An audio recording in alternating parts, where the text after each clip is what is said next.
வணக்கம். நம்ம என்ன பார்க்க போகிறோம்னா மெட்ராஸ் ஹைகோர்ட் ரெக்ரூட்மெண்ட்டுக்கு சில மேக்ஸிமம்ஸ் பார்க்க போகிறோம். ஒன்று பார்க்கலாம் வாங்க. ஃபர்ஸ்ட் பாருங்கள், 10 நபர்கள் ஒரு வேலையை 6 நாட்களில் முடிக்கிறார்கள் எனில் 15 நபர்கள் வேலை செய்தால் எத்தனை நாட்களில் அந்த வேலை முடியும்? இந்த மாதிரி சம்ஸ் கேட்டாங்கன்னா உங்களுக்கு சிம்பிள் ஃபார்முலா இருக்குது.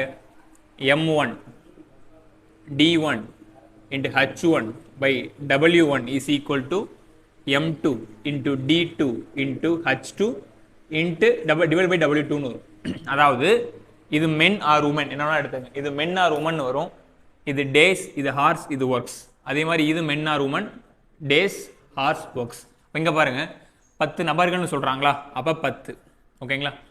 ஒரு வேலை அதாவது ஒர்க் 6 நாட்களில் முடிக்கிறாங்க, அப்போ அது டேஸ் வந்து 6ன்னு எடுத்துக்கிறோம்.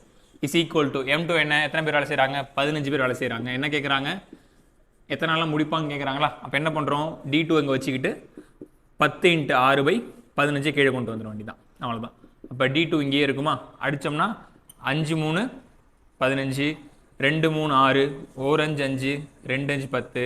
இப்போ D2 is equal to 2 × 2 4 days. அப்போ 4 நாட்களில் 15 பேர் வேலை செஞ்சாங்கன்னா அது 4 நாட்களில் முடிக்க முடியும், அவ்வளோதான். பாருங்கள் இந்த ஃபார்முலா பாருங்கள். M1 D1 H1 by W1 is equal to M2 D2 H2 by W2. M அப்படின்னா மென் ஆர் உமன், டி அப்படின்னா டேஸ், ஹச்னா ஹார், டபிள்யூனா ஒர்க், என்ன வேலை செஞ்சாங்க. இப்போ 6 அடி பள்ளம் தோன்றாங்க, 6 காரை வந்து பழுது பார்த்து முடிக்கிறாங்க அப்படிங்கிற மாதிரி கொஸ்டின்ஸ் வந்துச்சுன்னா அது ஒர்க்கில் வரும். இப்போ இத்தனை மணி நேரத்தில் வேலை முடிக்கிறாங்க, 2 மணி நேரமோ 3 மணி நேரமோ இல்லை 4 மணி நேரமோ அப்படிங்கிறது ஹார்ஸ் வரும். இத்தனை நாள், 15 நாள், 20 நாள். அப்போ மென்னுங்கிறது 4 பேர், 7 பேர், 8 பேர் அந்த மாதிரி. அப்போ இந்த மாதிரி சம்ஸ் கேட்டாங்கன்னா இந்த ஃபார்முலா நோட் பண்ணி இந்த ஃபார்முலா போடணும், அவ்வளோதான். அடுத்த கொஸ்டின் பாருங்க. 24 மீட்டர் நீளம் உள்ள ஒரு ரிப்பன் 3:2:7 என்ற விகிதத்தில் 3 துண்டுகளாக வெட்டப்படுகிறது எனில் ஒவ்வொரு துண்டி நீளம் அளவு என்ன கேட்குறாங்கன்னா ரேஷியோவில் கேட்குறாங்க. ரேஷியோவில் கேட்கும்போது என்ன பண்ணணும், நம்ம வந்து ஒரு இதில் ஒரு வேரியபிள் ஆட் பண்ணலாமா? அப்போ 24 மீட்டர் மொத்தம்னு சொல்லிட்டாங்க. மொத்தம் 3:2:7 இருக்குன்னா நம்ம 3x + 2x + 7x is equal to 24 எழுதிட்டு 3 கூட்டினா என்ன வருது, 3 2 5 5 7 12. 12x is equal to 24. இப்போ x is equal to 24/12, x is equal to 2ன்னு வரும். ஓகேங்களா? அப்போ ஒரு பங்கானது 2 மீட்டர். அப்போ இந்த 3xங்கிறது என்னவா இருக்கும், 3x is equal to 3 × 2 6 metre. இந்த 2xங்கிறது 2 × 2 4 மீட்டர். 7xங்கிறது 7 × 2 மொத்தம் 14 மீட்டர், சேர்ந்தா 24 மீட்டர், அவ்வளோதான். ஓகேங்களா? ஓகே, அடுத்து போகலாம். ஓகே, தேர்ட் சம் பார்த்தீங்கன்னா சதுர வடிவ பூங்காவின் பக்க அளவுகள் 60 மீட்டர். அதன் தரையை சமன் செய்ய சதுர மீட்டருக்கு ரூபாய் 5 வீதம் ஆகுமெனில் ஆகும் செலவுன்னு கேட்குறாங்க. அப்போ ஒரு சதுர வடிவ பூங்கா இருக்கு, ஒரு சதுர வடிவ பூங்கா இருக்குன்னா ஓகேங்களா, இப்படி இருக்கு. பக்க அளவு வந்து 60 மீட்டர். பக்க அளவுகள் 60 மீட்டர்னா இங்க 60, இங்க 60, இங்க 60, இங்கேயும் 60. அப்ப ஏரியா ஆஃப் ஸ்கொயர் என்ன,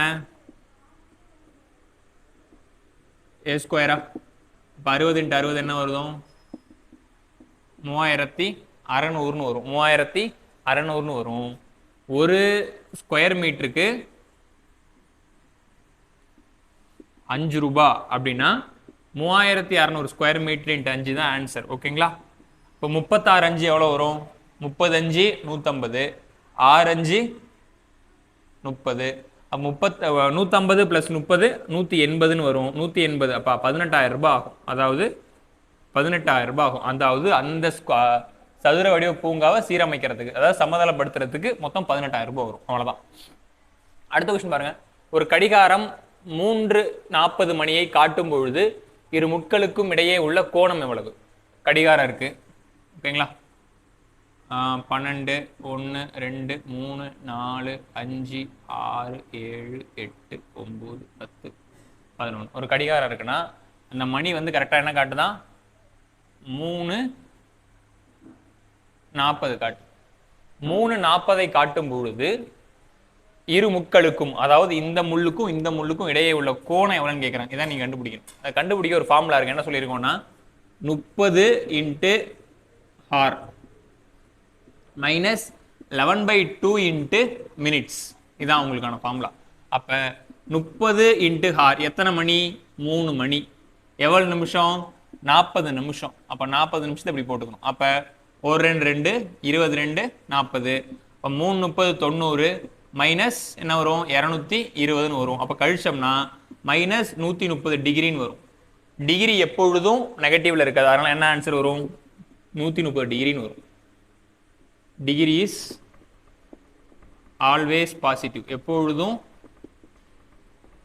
அது பாசிட்டிவ் நெகட்டிவ்ல வராது. அதனால என்ன பண்ணா இந்த 3:40ங்கிற மணிக்கு உள்ள வித்தியாசம் வந்து, அதாவது கோண வித்தியாசம் வந்து 130 டிகிரி. அவ்வளவுதான். அஞ்சாவது சம் பார்த்தோம் என்னன்னா, ஒரு கடிகாரத்தின் மணி கண்ணாடியில் பார்க்கும் பொழுது 3:15 அவ்வாறெனில் கடிகாரத்தில் நேரடியாக காட்டப்படும் சரியான மணி என்ன? சரி, அப்ப இதான் கண்ணாடி. அப்ப கண்ணாடி இமேஜ் எப்படி இருக்கும்? இன்வெர்டடா இருக்கும் அப்படிங்களா? அப்ப இன்வெர்டட் அப்படின்னா இது ஒரு மணின்னு வச்சுக்கங்க, கிளாக்னு வச்சுக்கங்க. கோழி முட்டை மாதிரி இருக்கா? ஒரு கிளாக்னு வச்சுக்கங்க. கிளாக்ல நீங்க மணியை குறிக்காதீங்க, வெறும் புள்ளி மட்டும் வச்சுக்கங்க.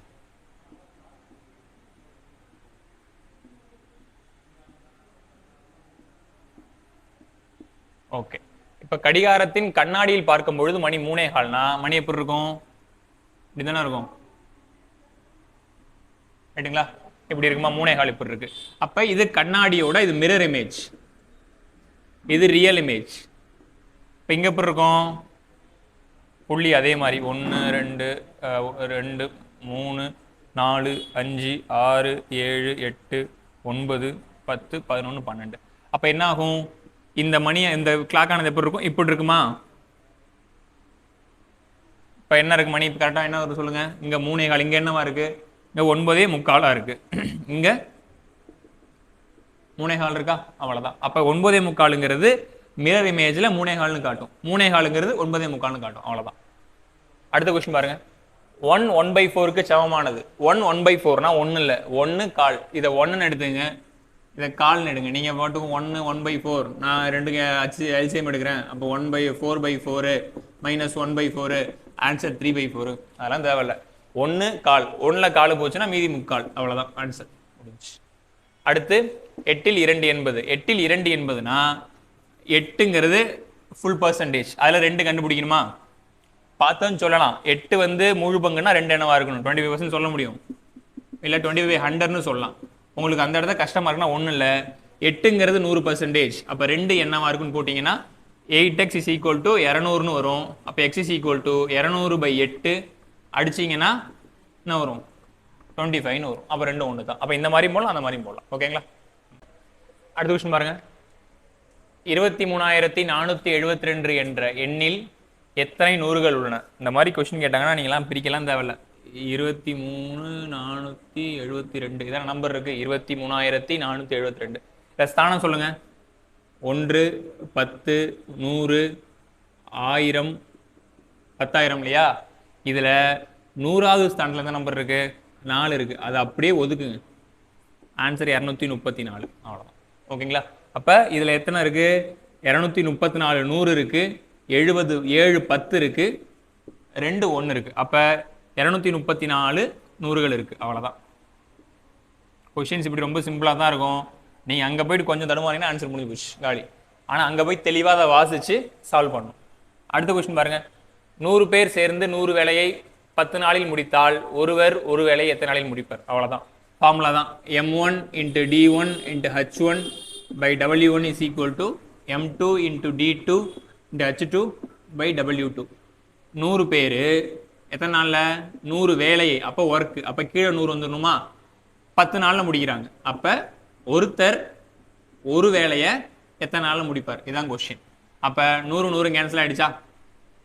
அப்ப என்ன ஆகும்? 1 × x/1 is equal to 10 வரும். அப்ப x is equal to 10. அவ்வளவுதான். அப்ப 10 நாள்ல முடிப்பார். அப்ப 100 பேரு 100 வேலையை 10 நாள்ல முடிச்சாங்கன்னா ஒருவர் ஒரே நாள்ல 10 நாளைக்கு முடிப்பார். அவ்வளவுதான், முடிஞ்சு. அப்ப ரெண்டும் இங்க என்னன்னா, நபர்களும் வேலையும் சமமா இருந்துச்சுன்னா அது அப்படி டிட்டோவா வரும். அவ்வளவுதான். அப்ப 100 பேரு 100 வேலையை 10 நாள்ல முடிக்கிறாங்க. அப்போ ஒருத்தர் ஒரு வேலையை 10 நாள்ல முடிப்பார். அவ்வளவுதான். 50ல் 50%. ஒன்றும் இல்லை, 50ல் பாதி. 50ல் பாதி என்ன? 25. அவ்வளவுதான், முடிஞ்சு போச்சு. அப்போ இந்த மாதிரி சம்பளம் ரொம்ப சிம்பிளா இருக்கும். நீங்க அந்த இடத்த போயிட்டு நான் பர்சன்டேஜ் தெரியாது நான் எப்படி போறேன்னா சாதாரணமாக யூஸ் பண்ணுங்க. சாதாரண டெக்னிக்கில் பார்த்தாவே நம்மளால் புரிஞ்சிக்க முடியும். 50ல் 50% பாதி, 50% பாதி தானே. 50-50னா என்ன? இப்போ பாதின்னு அர்த்தம், 1/2ன்னு அர்த்தம். அப்போ 50ல் 1/2 என்ன? 25. அவ்வளோதான்.